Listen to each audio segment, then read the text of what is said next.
ഡോഗിന്റെ ദേഹത്ത് ചെള്ളിനെ കണ്ടു കഴിഞ്ഞാൽ ഉടനെ സ്പോട്ട് ഓൺ വാങ്ങിച്ചിട്ടോണം. റിസ്ക് ആണ്. നിങ്ങൾക്ക് സംശയം ഉണ്ടെന്നുണ്ടെങ്കിൽ ഏതെങ്കിലും ഒരു ഹോസ്പിറ്റലിൽ പോയി രാവിലെ മുതൽ വൈകിട്ട് വരെ നിന്ന് നോക്കുക. ടിക് ഫീവറുള്ള ഒരുപാട് ഡോഗ്സ് വരുന്നുണ്ട്. ഇപ്പൊ സ്പോട്ട് ഓൺ ആണ് ഞാൻ കുറെ കാലമായിട്ട് യൂസ് ചെയ്തുകൊണ്ടിരിക്കുന്നത്. നിങ്ങൾക്ക് ഇത് ഓർഡർ ചെയ്യണമെന്നുണ്ടെങ്കിൽ ഞാനിവിടെ ഫോൺ നമ്പർ കൊടുത്തേക്കാം. അതും പെറ്റ് ഷോപ്പിന്റെ ആണ്. നിങ്ങൾക്ക് വിളിച്ചു കഴിഞ്ഞാൽ ഷിപ്പ് ചെയ്ത് തരും. ഇത് എങ്ങനെയാണ് അപ്ലൈ ചെയ്യുന്നത് എന്നുള്ളത് ഞാൻ പല വീഡിയോയിലും പറഞ്ഞിട്ടുണ്ട്.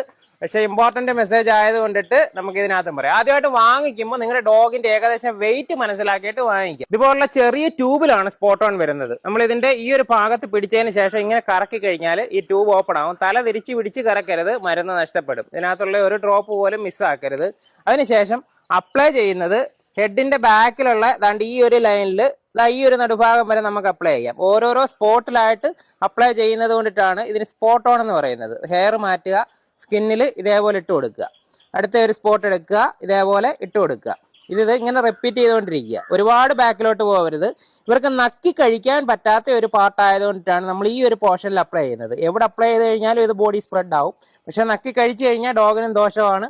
അതേപോലെ തന്നെ മരുന്ന് മിസ്സാവുകയും ചെയ്യും. നമ്മൾ ഇട്ടതിന്റെ ഒരു എഫക്റ്റ് കിട്ടത്തില്ല. ഒരു 48 മണിക്കൂറെങ്കിലും ഡോഗിനെ കുളിപ്പിക്കാതിരിക്കുക. ആ 48 മണിക്കൂർ എന്ന് പറയുന്നെങ്കിലും നെക്സ്റ്റ് ഒരു 1 വീക്ക് കുളിപ്പിക്കാതിരിക്കുന്നതാണ് ഏറ്റവും നല്ലത്.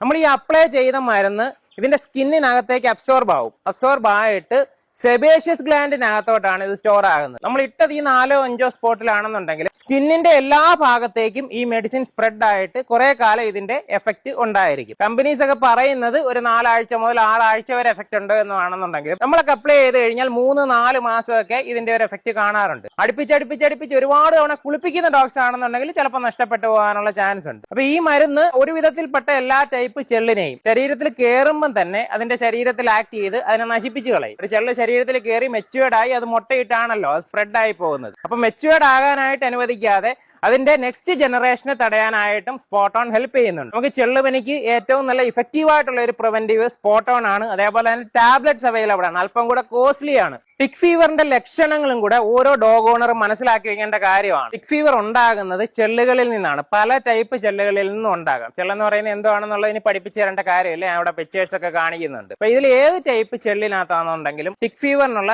ബാക്ടീരിയാസ് ചിലപ്പോൾ ഉണ്ടായിരിക്കാം. എല്ലാ ചെള്ളിലും ഉണ്ടാകണമെന്ന് നിർബന്ധമില്ല. വേറെ ഏതെങ്കിലും ചെള്ളുപനിയുള്ള ഒരു ഡോഗിനെയോ വേറെ ഒരു ആനിമലിനെയോ കടിച്ച ചെള്ള് നമ്മുടെ ഡോഗിനെ വന്ന് കടിക്കുമ്പോഴാണ് ടിക് ഫീവർ ഉണ്ടാകാനുള്ള ചാൻസ് കൂടുതൽ. വാക്കിങ്ങിന് പോകുമ്പോൾ പുല്ലിൽ കിടക്കുന്ന ചെള്ള് ശരീരത്തിലേക്ക് കയറി അങ്ങനെ വരാം. നമ്മുടെ കോമ്പൗണ്ടിനകത്ത് മറ്റ് ഡോഗിൽ നിന്നൊക്കെ മാറ്റി നിർത്തി വളർത്തുന്ന ഡോഗ് ആണെന്നുണ്ടെങ്കിൽ ടിക് ഫീവറിനുള്ള ചാൻസ് കുറവാണ്. പല ടൈപ്പ് ബാക്ടീരിയാസ് ടിക് ഫീവർ ഉണ്ടാക്കാറുണ്ട്. ഈ ഒരു